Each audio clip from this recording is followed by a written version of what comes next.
going to work our way up this trail. There's a trail here, and it splits off into two trails. You got a lower trail and an upper trail. We're going to stay on the lower trail today. Now, one thing on this lower trail, we found tracks back here before. We found tracks. We've had activity back here. Tree knocks. Tree knocks are heard very well back here. And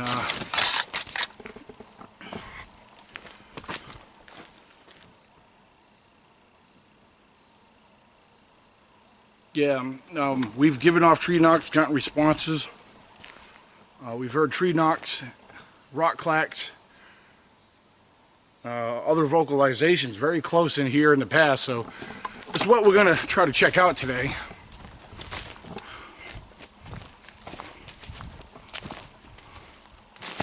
So bear with me. There's a lot of down trees here, down here in the trail. So got a few obstacles as we pass through the area. And if you haven't noticed, you hear I'm talking pretty loud. I'm talking normal tone. I'm not trying to be quiet. Part of what I'm doing is here to, if wildlife's in the area, I want to see how they react to my presence. Are they going to remain hidden? Are they going to run on? Or are they going to be a little bit more bold and react more aggressive? That's what we're trying to find out. This is part of a study. You know, a lot of Bigfoot reports are reported from everyone being themselves.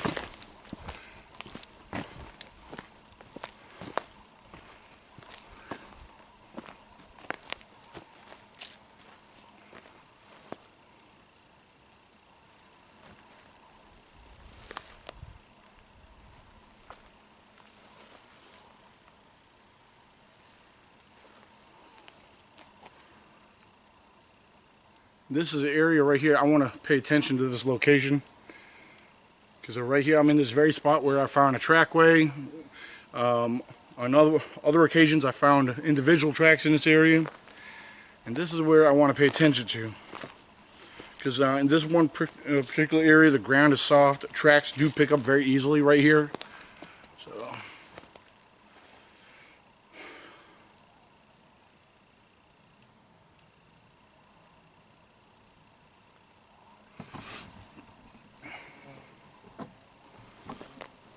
right here, this is an experiment I want to point out to you right here. This was done approximately 1 year ago today. Well, not today, but a year ago. Maybe a little over a year ago. I want you to observe something. See how this tree, I took this tree, I broke and snapped it. This tree is wrapped around this other tree. I did this for a very good reason. This is part of my study, my form of habituating, to see the reaction of the stimuli, reaction to what may inhabit this area, such as Sasquatch. If they are breaking and snapping trees, what is their reaction to finding others that are snapped and broke and twisted that are not formed or created by them? And here's another study I did, and this is one thing I point out a lot on bent and bowed over trees. Over a period of time, if you notice, see those two little saplings right there, the two brand new branches growing straight up? I point this out on, this is something I point out for those who pay attention to my other field videos. Over a period of time, a tree that's been bent over or broke or snapped, you will have new growth. Trees, the limbs actually start to form and grow straight up. And this is a good example of what happens over a broken tree or bent tree. No matter the direction of the tree, the limbs will still grow straight up. This is a sign that a tree has been bent over, or broke over a period of time. This year we're looking at about a year or plus right here. Because this tree is broke right here and wrapped and pulled across on the other side. Right? Even though this tree is broke, this tree still has life in it. And of course, everything's still green and growing on it. You can see the green leaves right here below. Just down below where I'm pointing right here, all the green, that's the branches of this. It's been like this for over a year. So this tree is not dead. And again, the limbs are growing straight up, as I point out on a lot of bowed over and bent trees. Alright, learn something from that. If a tree is bent over and the limbs are growing straight up, that tree's been like that for a while. How did it get like that? A lot of times they grow like that. A tree will bend and bow over a period of time because trees reach for the sun. It's like a flower or a tree. Trees have this natural occurrence where they seek the sunlight. They will bend in the direction of the sun. Okay? Sun rises on the east, sets in the west. Okay? So there's something to consider. Look at the direction of the trees that they're bowed. Which direction are they bent towards? Is it anywhere towards the east? That's where the sun starts. Okay? The sun fades out and more in the evening towards the west. It sets in the west. I believe it's unlikely that a tree they're less likely to bend towards the west than they are towards the east. Something to consider and think about on a serious note.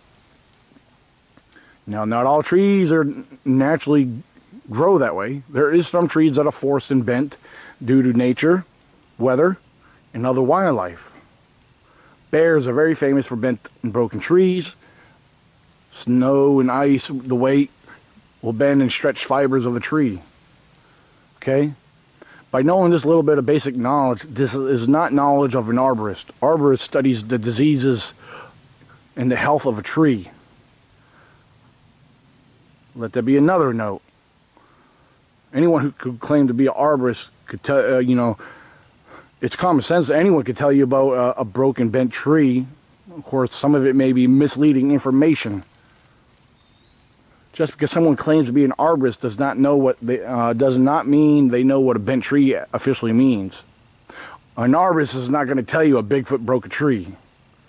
So, be careful of the misleading information that does float around social media from so-called experts. Alright, we're working our way up a trail right here, and here's one more thing I want to present to you.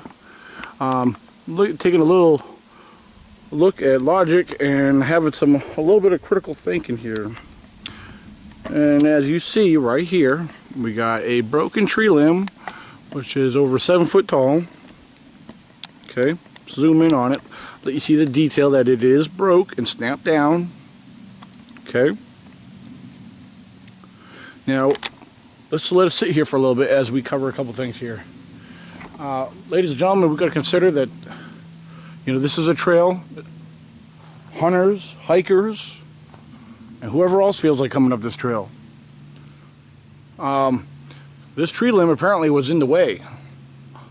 One of the reasons why it may have been broke and snapped down out of the way. Another common hiker or individual that does pass through these areas that travel these trails are horseback riders. So if a horseback rider is on a horse and they're traveling along on horseback, a horseback rider, they're going to be sitting up much higher. They're going to be sitting 7 to 8 foot tall. Instead of ducking, they're going to snap and break limbs out of their way, which will make it easier, especially as they come back through. So I'm trying to present this information with you for something to think about in a logical point of view.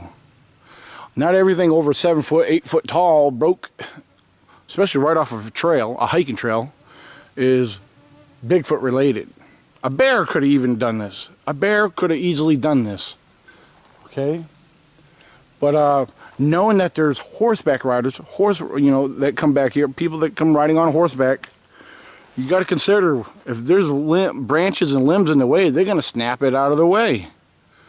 Look, it's snapped going right down out of the way of the trail. Common sense, people. Think about it. Have a little logic. try to get a little bit, start having some critical thinking. All right, we're moving up the trail some more, and now this is a little interesting. We got, look at this, take a good look here. Got these broken trees right here. Mount Laurel, we got sassafras.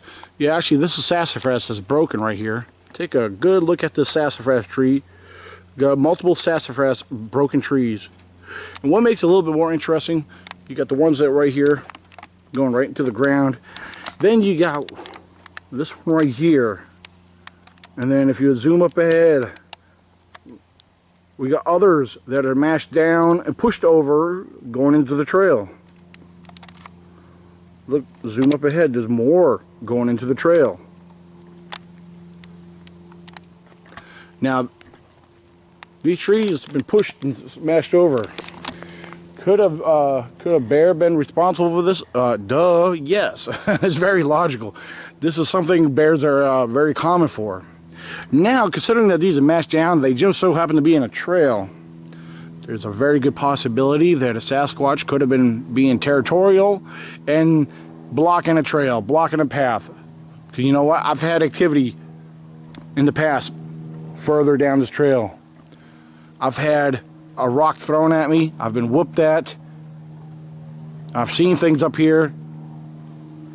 So, you know, it is a serious, strong possibility that a Sasquatch could have done this, yes.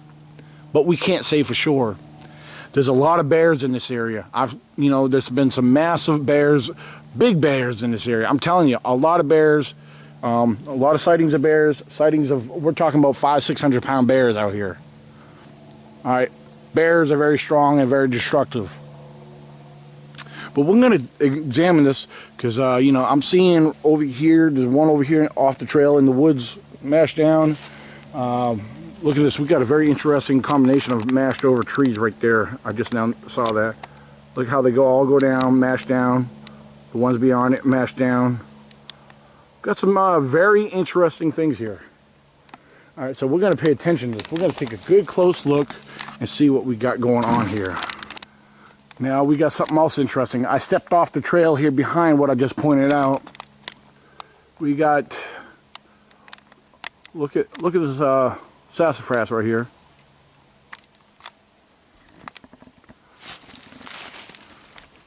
How it's bent over. The other limbs crossing the other trees. You got this, look at this right here. That's very interesting. Now we got this right here. Look at this.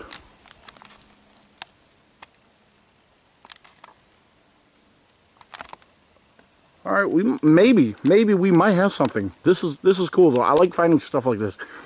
To most people that, skeptics and non-believers, they may not completely understand this in our point of view, being in the Bigfoot community and Bigfoot world.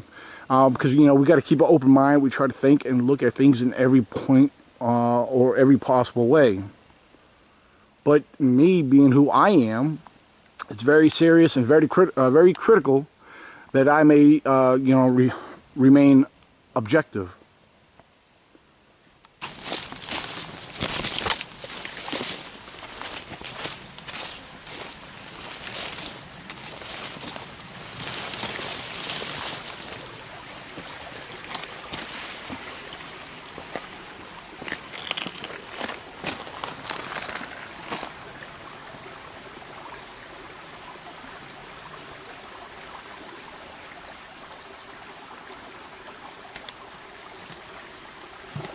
Well, this camp spot right here has actually been pretty bold. The activity we've actually gotten from here is exciting. It's mind-blowing. We've had tree knocks right here at camp. Consecutive times, like several times right there. We're talking about within feet from our campsite, our tent. Literally right there, 30, 40 feet behind us, getting our attention. Greg Corbin, his son, they've camped and researched in this area. They scouted this area for themselves, not knowing this was actually the very location where all that's happened to me. They were actually camping right next to where we were, and this very location, they've actually seen eye shine, we're talking about 6-7 foot tall eye shine. They found tracks in this area. My main camp is actually just less than a quarter mile up the forest road, where a lot of activity takes place. Right down here, below here, we got the first bridge. There's been road sightings, road crossings right up by the next bridge.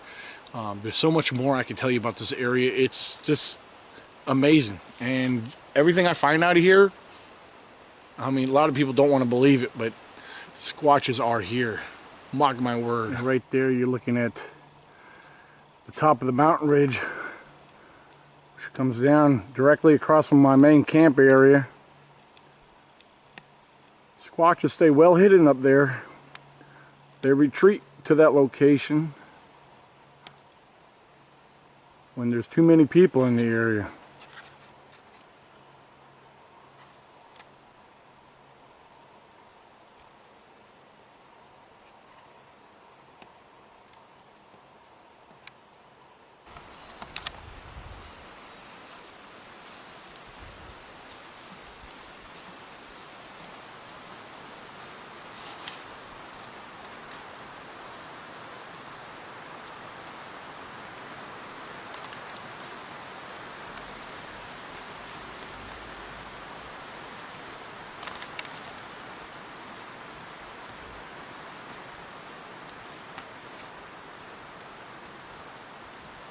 Alright, see, I was just standing right over there. I've actually made it over here.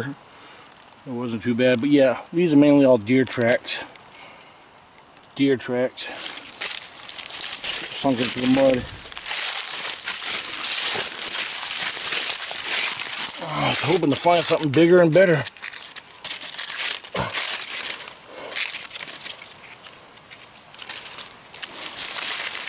Nothing that gets me excited, nothing that's standing out to be anything with a humanoid track. But that's a chance you take. Don't be afraid to get dirty if you're looking for the good stuff. Oh crap, I just sunk in right there. I'm trying to look over there, it looks like there might be something over there. Well, let me back out of here. My foot is covered in mud now.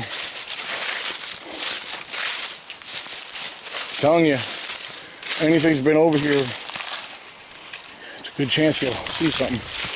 I gotta watch where I step because I am sinking in over here. Stuff is terrible.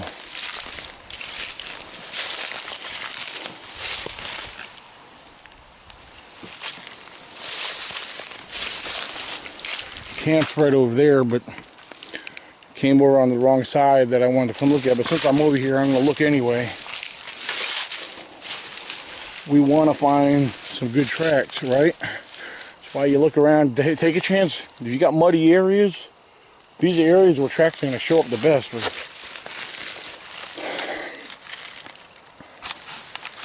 Well, during my exploration here, this time of year, it's October 1st. Did some exploring yesterday and did some this morning. However, this time of year, it's one thing a lot of people don't realize. Here in Virginia, in the national forest, anywhere, it doesn't have to be the national forest, but your creeks, streams, your rivers, they're bone dry right now.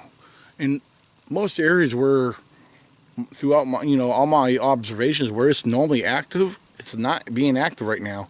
However, there is signs that were found. I'm not saying they're fresh. The Squatches have moved through here, or have been here.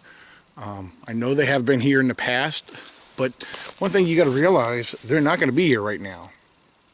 Where the food is, that's where they're going to be. That includes water, okay? Now, where the water is where their food's going to be. Any apex predator who feeds on smaller prey, all prey, all wildlife, they're going to be where the food's at, the water source is at. Your predators, they're going to follow that. There's a pattern with wildlife. It's in the words of the Jungle Book, or excuse me, the Lion King. It's a circle of life. There's a pattern here, okay?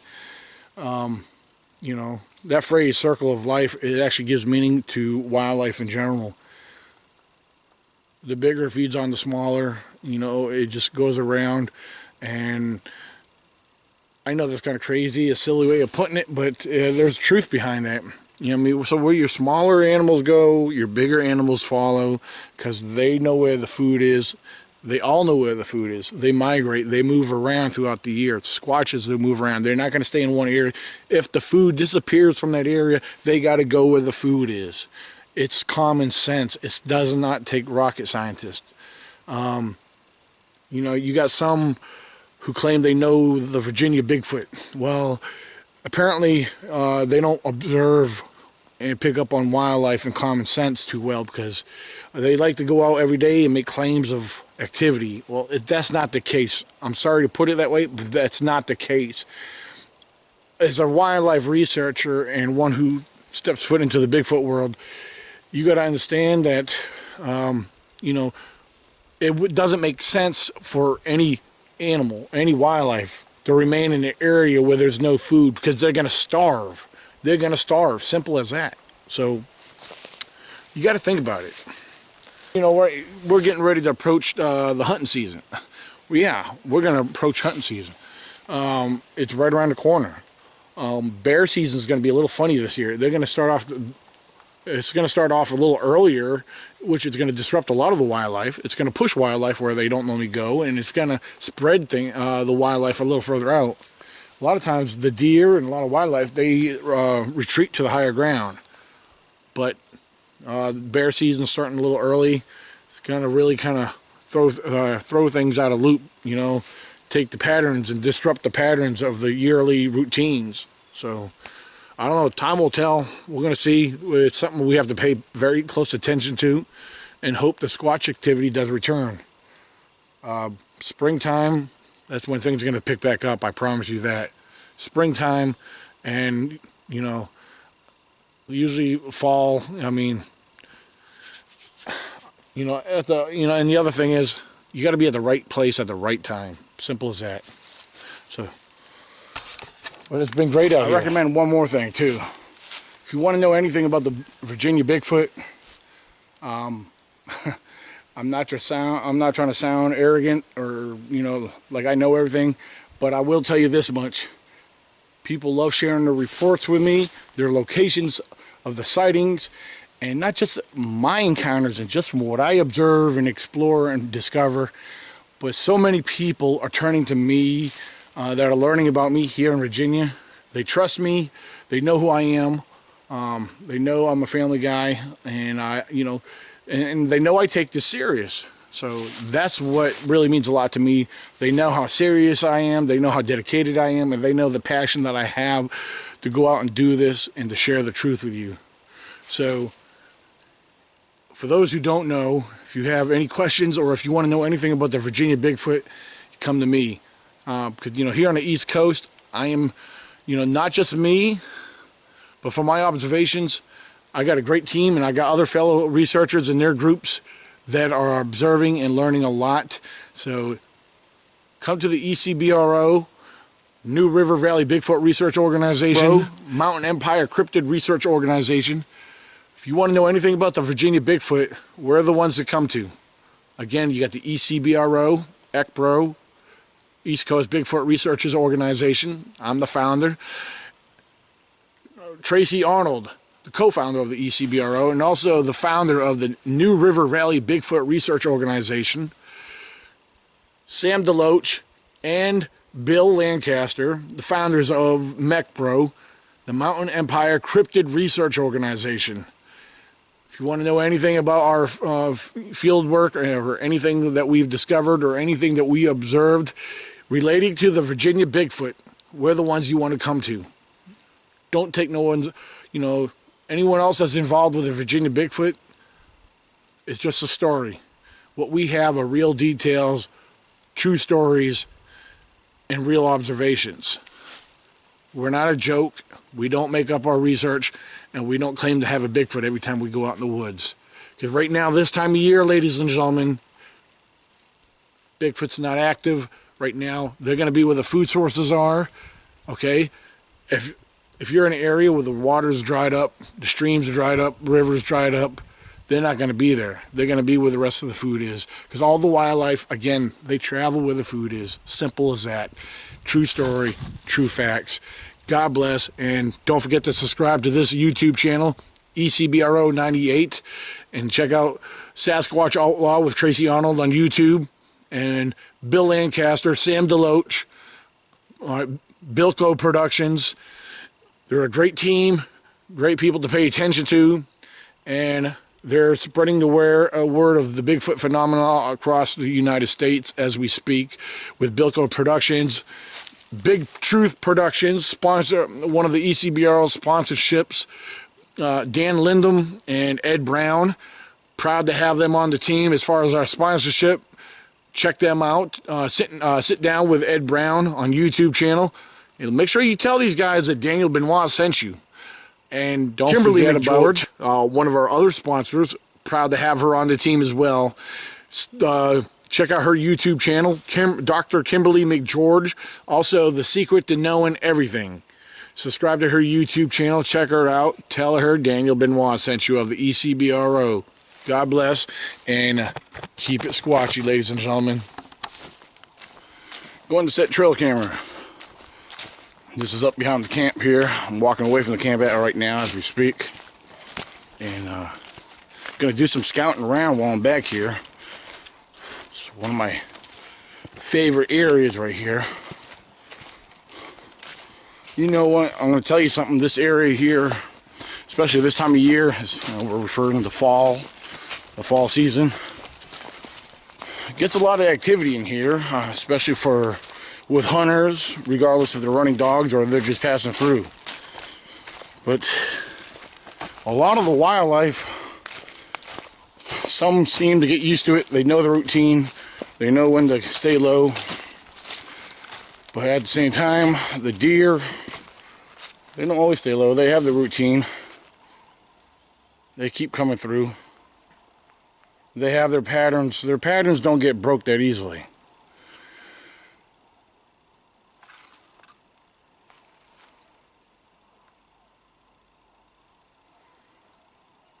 Right now, on the way up here, past a few bear hunters.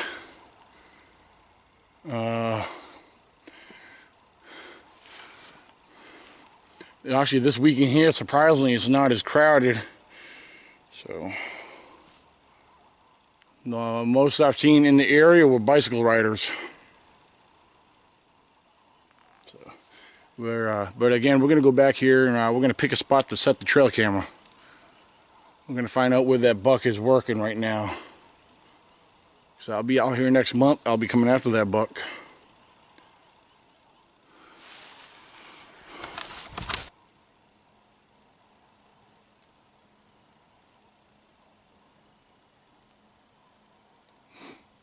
And I kind of already disturbed the area. I pushed something up. Something was in the area here. I heard something take off about out this way here. I can basically guarantee you it was deer. This is their territory. They love it in here. The deer love it here. That buck that I know that works this area, that I know he's still around. He avoided hunters last year. And he's been after the does. A lot of does come in here because right in here, this whole area, it's a good long stretch. You got a good thick pine thicket with some tall grass inside of it. Runs all the way down here. It's a bedding area. The deer love it in here. The deer bed down all through here and down beyond there close to the river. It's pretty much their safe zone.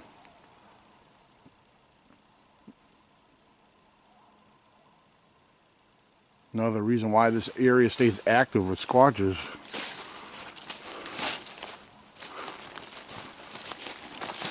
Squatches are not stupid. They know where their food sources hang around. And I do want to point something out to you right now, which you probably won't be able to tell. The ground is very wet. Not very wet, but it's where the ground is very moist. And right now, if anything's been through here, we will see their tracks. We'll see impressions.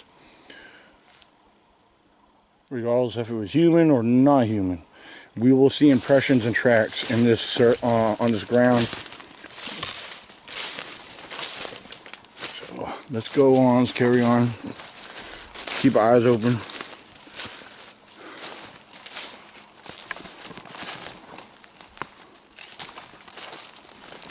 So you got to point something out to you that I find very cool. This broken, rotted, hollowed out log. Take notice of this. This right here, I guarantee you, and I promise you, this did not come from this or here.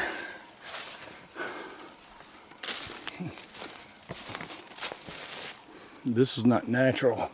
That did not fall from above. This here was either thrown or placed there. For what reason, we do not know.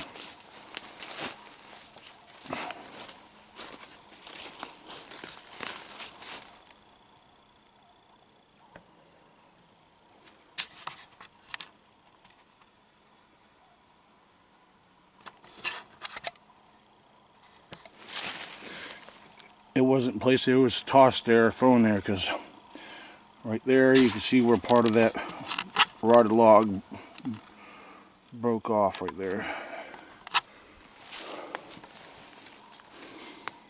Now that's some awesome stuff right there.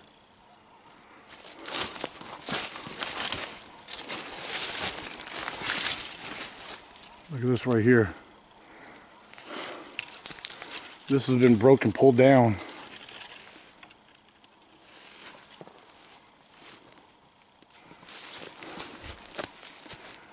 That has clearly been broke down, pulled down. Now I will tell you what, it's where we have to start looking around a little bit closer here, see what else we got. Because it appears that we have possible sign of possible maybe Sasquatch activity here. Because again, that rotted log did not fall. That rotted log was something that was already laying on the ground and got tossed or placed there.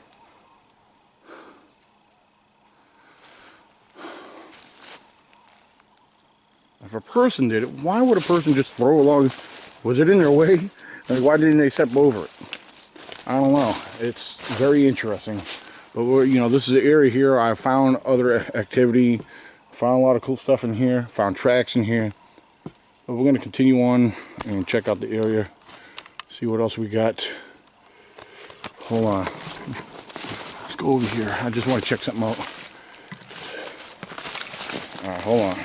I got briars in my way. Hold on, we got something going on over here. I need to check this out. A couple of different things I'm seeing here I'm taking note of. Okay, I saw a bunch of down trees pushed or bent over. But, okay, this is what happens here. Got some natural tree fall here. That tree right there that's going across. After observing it, it's pretty well rotted. Yeah. Okay, let's carry on.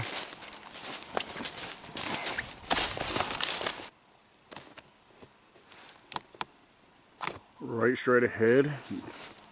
You walk over there to the edge, it drops down. You got the river right over there. But this area here, right here, this is my hunting grounds right here.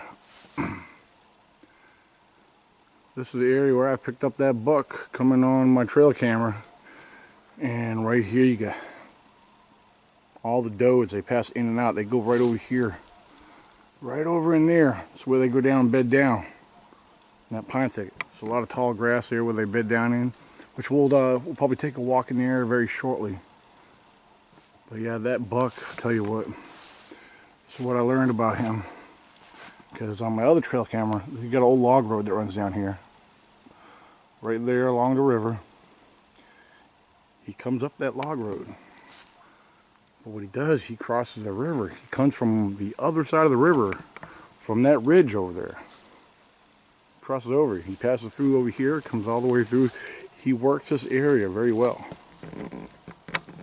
So yes, he is here, my friends. He worked this area. So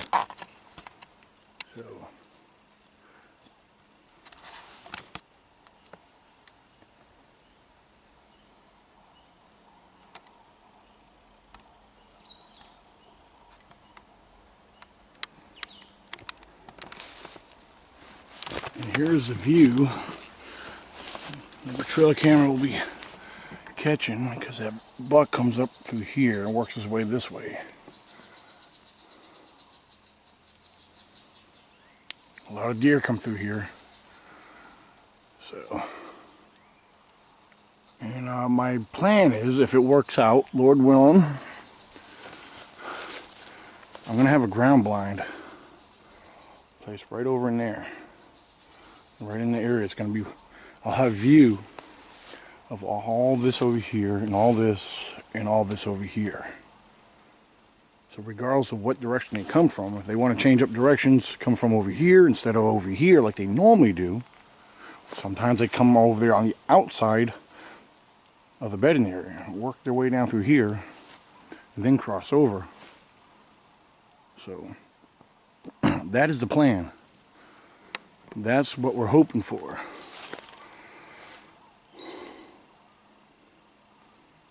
Now, I've had my trail cameras over here. I picked up that buck passing right through it. He's a nice, healthy looking 8-pointer. At least he appeared to be an 8-pointer. He may be a little bit bigger this year. He likes to come down off that ridge across the river. Turkeys come right through here. Yeah, you name it, they're in here. Yeah, squatches. Squatches have most definitely roamed this area. Mock my word, I promise you that. Too much evidence that we can't ignore.